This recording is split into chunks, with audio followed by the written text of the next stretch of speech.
aujourd'hui il fait beau et je vais vous parler de la 1200 GS Adventure de 2007. Cette moto, c'est la seconde génération de l'Adventure. Elle remplace la 1150.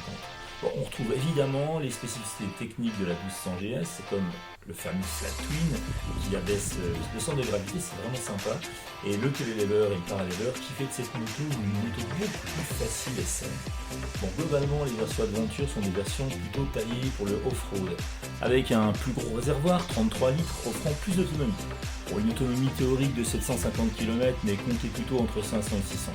C'était un point important pour moi car je voulais plus d'autonomie, sinon JR il se moque de Je moi. sais pas si vous m'entendez, mais voilà, Rodolphe, il est encore à la station, on fait que ça. Voilà.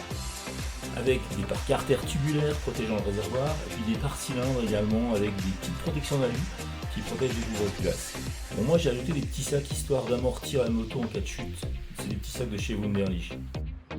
Un débattement des suspensions a été augmenté de 20 mm, ce qui entraîne une hauteur de selle plus importante, mais moi ça ne me gêne pas, pour ma taille ça va.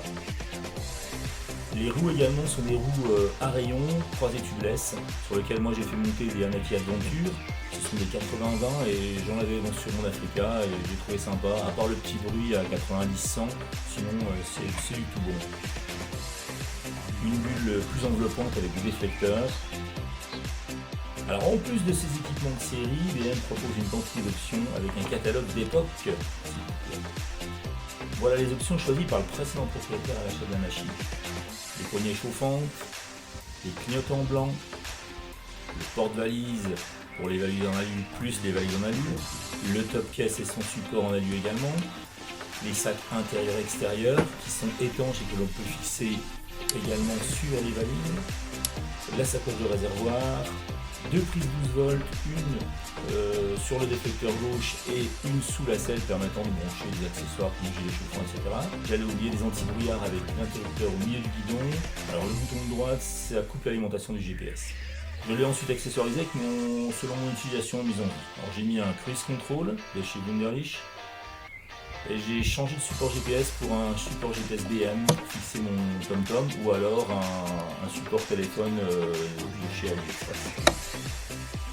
J'ai acheté également des poignées de valises parce que faut savoir que les valises à vue c'est pas facile à transporter sans poignée. Bon, il n'y a pas grand chose à ajouter, elle est très bien équipée. J'ai fait peu de kilomètres avec, mais alors quel plaisir à rouler, elle est facile. Elle engage bien, elle est équilibrée, elle est facile à déplacer à l'arrêt, j'ai rien à redire. Alors, juste une petite chose, un rebond désagréable dans la pédale de frein, sinon elle a tout bon. Salut à tous.